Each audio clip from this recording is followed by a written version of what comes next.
So this bad press cycle, in the eyes of some Cambodian, reinforced the absurdity that is Cambodia, thus making the Ministry of Tourism's slogan a sarcastic qualifier of the country, full of contradictions and ludicrousness, as if what had happened at one moment in time could justify turning away from people whose roots go back thousands of years, and this without really looking into it. While this bipolar view of Cambodia may derive from the two somewhat contradictory definitions of the word wonder itself, one could also see this reflection as the unresolved and contentious view of how we, the Cambodian, see the reality of our country today, full of wonder in all sense of the term. As we navigate through this ever-changing world, I am sure that Cambodia of 2030 will be different from that of today. But what will this unknown future be like? Or what outlook of the wonder should Cambodia aspire to be? An Asian global city or Asian art hub? I don't know. We don't have a clear answer. But maybe we can try to consciously invent our ideal future. The question is, where should we start? Let me tell you where I would start.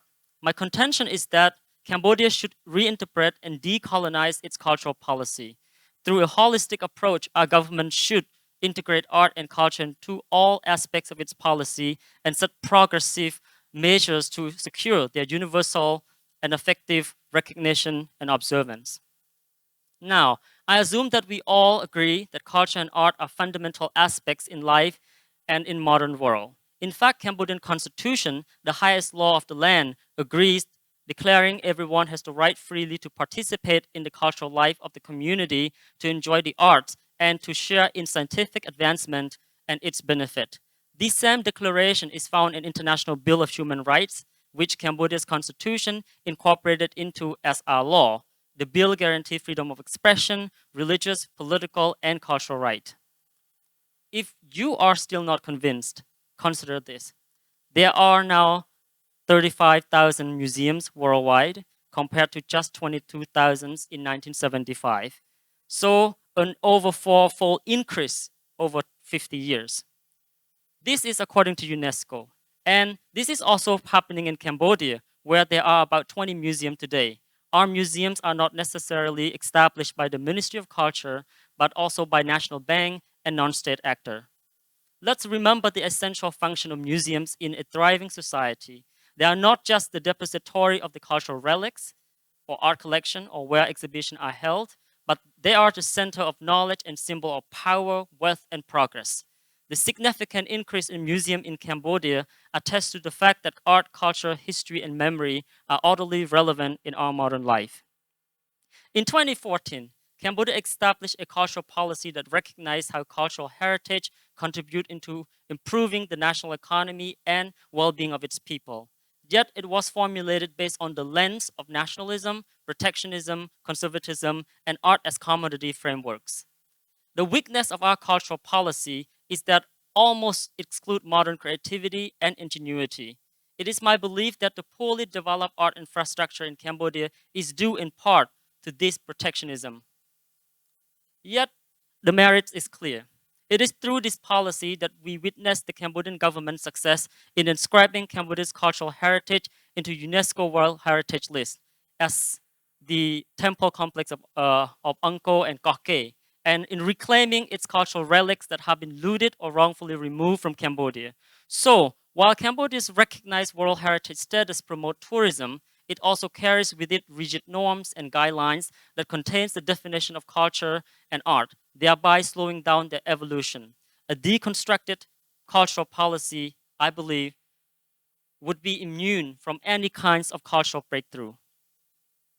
A key point in Cambodia's cultural policy is that it centers on the Khmer legacy and builds on a presupposition that Khmer is Angkor and a monolithic entity.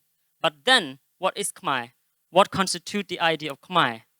In preparing for this talk, I posed this question to a few friends, fellow Cambodians from different walks of life, backgrounds, and profession, including creative minds and business people, private citizens, and civil servants. The majority respond that they do not know what exactly Khmer is and how to define it. Most suggested that the answer lies in language, custom, tradition, culture, and art. Interesting, right? So not a single criterion, but multiple origins. This makes a lot of sense because we know that the invention of Onko founded through, from a linguistic perspective, a blend between a universal principle that is embodied by the Sanskrit, the language of science and governance of foreign origin, and the vernacular, the language of science and governance of the land, the local knowledge. In this sense, Khmer has always been a hybrid entity. While the word Khmer is generally understood to refer to a specific ethnic group that inhabits Cambodia and some areas of Vietnam and Thailand, the term has always been used to denote land, language, culture, and ethnicity. As Onko is the heritage of humankind, not just the Cambodians, Khmer is all Cambodians, namely Khmer Cham, Khmer Chinese, Khmer Vietnamese, Khmer Indigenous, and I would include Khmer French and Khmer American here. Yeah. In short, Khmer is not just Enko, a diverse entity. Everyone in my small survey felt at ease proposing what might constitute and characterize Khmer, but not everyone agrees what Khmer should be in the future. The way forward for some, it is conserve the cultural heritage and tradition to retain the uniqueness of Khmer identity. And for others, the way forward is to create a Cambodian dream that is informed by a blend between local culture, ideas that is relevant to our time, and the universal principle found in modernity and democracy. This tension between the old and the new is as historical as it is new. Cambodia's contemporary history, in particular the decolonization periods in 1900s, saw this debate between conservationism and modernism. The tension that created new Khmer aesthetic in 1960, a redefinition of Khmerness. The architectural design of Van Muli Van is an example of that renaissance.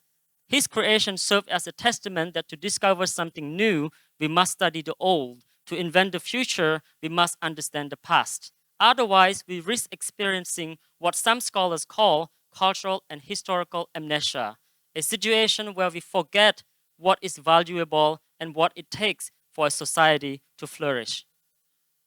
I want to point out that Cambodia's current cultural policy was informed in response to our country's post-conflict reconstruction. But it is now 30 years since the war ended, and I believe the world of 2030 will be a bit far removed from this post-conflict sentiment. Thus, it is time that our leaders conceive a new cultural policy that is not beers concrete action, that beer concrete action, but also incorporate various frames of thinking balancing equality, inclusivity, diversity, quality of education as found in the UN Sustainable Development Goals. We know that a highly advanced education system has been necessary to establish the elite, intellectuals, and craftsmen in the revolutionary capacities and skill in order to build the Angkor Empire. But education cannot be only to serve political purpose or elites. It should carry the people into future that may not currently be able to grasp and prepare them for the myriad of possible outcomes. And the future will continue to diversify, perhaps at an even faster rate and to a great extent because of the multiplier effect. To prepare Cambodia for this ever-changing world and future of uncertainty, the country and education must possess a diverse pool of knowledge and resources. My contention is that our education policy should reflect the new cultural policy and to provide a quality of education that is diverse and inclusive. Cambodia education must undertake far more than just reform, but it must be reinvented. All levels of education should deploy a STEAM philosophy where alongside the STEM subject, and A stands for Art and Humanities Studies. It's time to recognize that art, creativity, and humanities study are as important as in education as science, technology, engineering, and mathematics.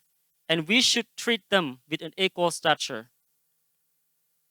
The Angkorian cultural relics, be it sculpture or architecture, should serve as a reminder that such extraordinary achievement is the result of interdisciplinary interaction. But quality education is not one variable in the equation of, as mentioned earlier, to study the old and understand the past. Another aspect is to create an accessible and democratic platform on which to utilize and to produce knowledge and discourse. The bearer of knowledge is not only text and language, but also the people. Individuals like Master von Savai, the legendary former prima ballerina of the Royal Ballet and the Khmer classical dance director, teaching is not just about carrying on and transmitting knowledge, but serving as a guarantor that such knowledge continues and progresses.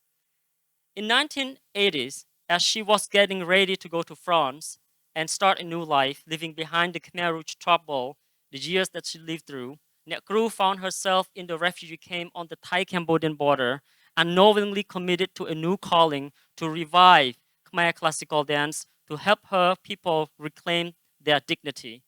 Today, many of her students continue to practice dance and carry on thousands of years of tradition, at times drawing inspiration from classical dance to create contemporary ones. So, Savai's story reminds us that the bearers of human knowledge are a critical part of the society, and artists are indeed a crucial part in our country's future, whether dancers, painters, sculptors, musicians, or circus performers, to name a few. However, Cambodia's future needs to be far more than just artists and creative minds. It needs well-educated individuals with open, analytical, and creative minds that are capable of acquiring, sharing, and applying and creating new knowledge on the Khmer art, culture, and history, which up until now has predominantly been produced by foreign scholars. Cambodia should mobilize its resources to create a national grants for art, culture, and research. Otherwise, talented art and archaeology graduate will continue to leave the field or country at time to pursue other more lucrative professions. A tragic loss of human resources, I think. A new educational system must encourage different ways of seeing, thinking, learning, including informal approaches, innovation, technology, and modernize and democratize cultural institutions, namely art museums and cultural centers. In 2014, Cambodian cultural policy suggests that globalization and technology engenders Cambodian cultural heritage. But is this really so? In all corners of the world, major cultural change go back at least 5,000 years. And in the past 2 centuries especially, there have been periods of significant acceleration following the Industrial Revolution and the invention of such airplanes and internet. The 21st century is more markedly global than the preceding century, which is noticeable in virtually any sphere: economics, finance, advertising, media, culture, politics, and social movements. It is hard to imagine that Cambodia has not been affected. To preserve, one must explore ways to invent, to reinvent, to learn, unlearn, and relearn those traditions and histories, and by doing so, making them relevant to our times. I strongly believe that globalization, innovation, and technological advancement make us even more aware of our cultural heritage and create a more vibrant society. Innovative technology can offer us different ways of multisensory approach to learning, discovering, and creating. A STEAM rather than a STEM technology prepare the next generation of tech geeks to partake in the discovering and reinventing process. These geeks of the future may help us to solve unimagined problems of our time or to create eureka moments on which once were mysterious in our history. The talent, power, and ingenuity of the artist is crucial in this process. The instigator of deconstruction and a philosopher named Jacques Derrida once said, all culture is originally colonial. From the time before we are born and through our upbringing in a society and any country that we hold dear in our heart, our surrounding impose their will on us without our consent. And for better or worse, we wear those will with pride without questioning. Following the pathway paved by Derrida, we see that policy that informed by protectionist sentiment risk creating a nationalist movement. For we, the Cambodian or the Khmer, should know this better than others. And we have learned this the hard way. Nationalism or an attempt to obtain a pure Khmer nation is destructive. It's not only useless in our journey, but actively hinders us. We saw the intense nationalism promoted and practiced by the Pol Pot's Khmer Rouge genocidal regime, whose ideology was posited on the belief that Cambodia would be in a danger of extinction at the hands of its historical enemies, such as Vietnam and Thailand and their Cold War allies. The regime's leader also believed that they could save Cambodia from this threat. What was the outcome? About 2 million, including the innocent and civilians, perished.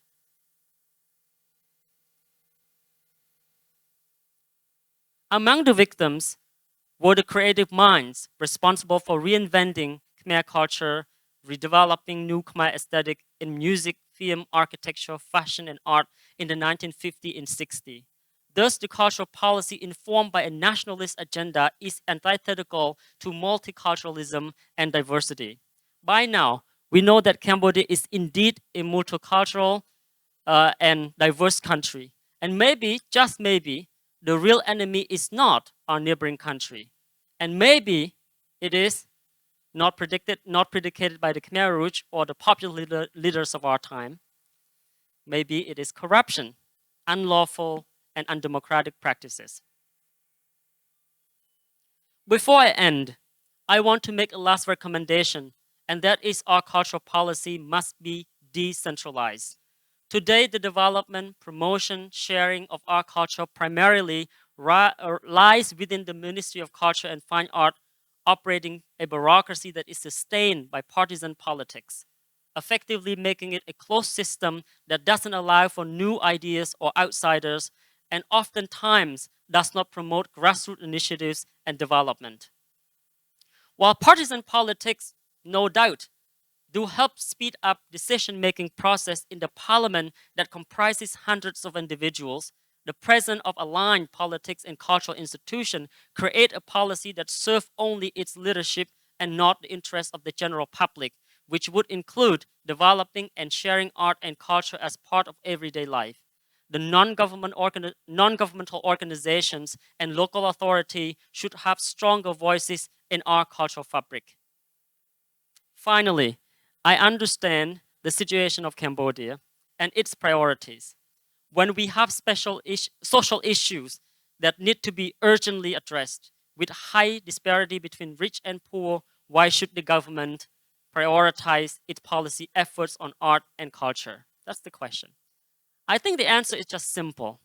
It is the responsibility of the government and of this generation to shape an uncertain future with promising ideals and hope for future generations, even if it means that we cannot live through to see that future. To quote Nobel Prize laureate Dennis Weber, we can't predict the future, but we can invent it. To do so, our action must start in the present that is interlaced with the past, then create a future where everyone has a place in Cambodia, a cohesive and inclusive society in which multi-Khmer culturalism rise like a phoenix from the ashes. Why don't we dream of that? Thank you.